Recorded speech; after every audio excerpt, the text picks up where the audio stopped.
علیکم ملګرو یو واری بیا اسرائیل د عمران خان په حمایت کې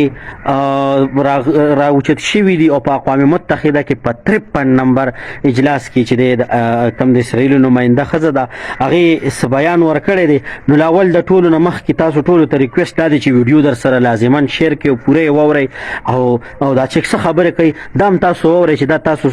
په دې باندې پوه شئ چې دا څه وایي چې کم تعلیم یافته خلک دی په خپله باندې پوه شئ. نو لاول راشي دا ویډیو کلیپ در سره وګورئ پس د هغې نه چې دی راځه مخه مکمل اپریشن ورلکو که خیري ښه. Israel remains deeply concerned about the overall human rights situation in Pakistan, where enforced disappearances, torture, crackdowns on peaceful protests, and violence against religious minorities and other marginalized groups remain prevalent. In this regard, Israel is disappointed that all its recommendations were made during the Pakistan's fourth review were noted. Israel believes that it is essential that Pakistan heed our recommendations to take all appropriate steps to prevent arbitrary arrest, torture and other ill treatment, and bring perpetrators of such acts to justice and end the widespread use of death penalty, especially against children and persons with disabilities. Israel also urges Pakistan to decriminalize same-sex activities in accordance with international human rights standards and to adopt comprehensive anti-discrimination legislation that addresses discrimination, including based on sexual orientation and gender identity. Israel is also concerned that in January 2023, Pakistan's National Assembly passed a vote to tighten its blasphemy laws, which are often used to target and persecute religious and other minority groups. I thank you. ملګرو تاسو خو به دا بیان اورېدلی وي. پاکستان د جوړېدو نه پس 53 اجلاس په اقوام متحدہ کې په لومړي ځل باندې اسرائیل په پاکستان کې مداخلت کوي او څه وایي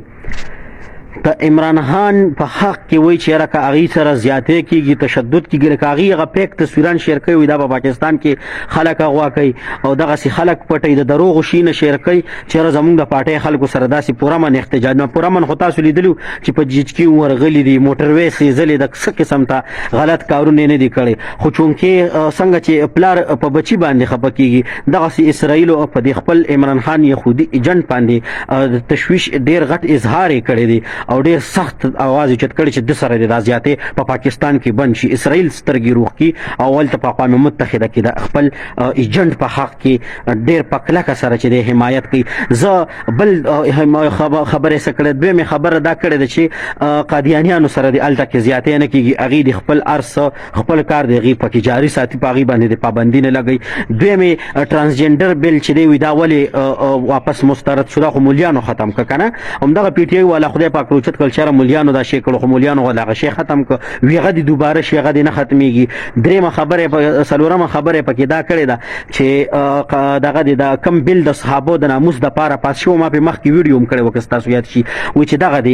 هم دغه شي لکه ختم دي شي که نه 10 کاله سزا وه چې څوک د صحابو په شان کې ګستاخي وکړي. نو دا اسرائیل د خپل ایجنټ دپاره دومره چغې وهي. آیا اسرائیل والا سره دا سر سترګې نشته دی چې په بیت المقدس باندې ورځي او حمله کوي دغه د دغو په نظر کې نه راځي په شام په فلسطین باندې ورځي هلته کې حملې کوي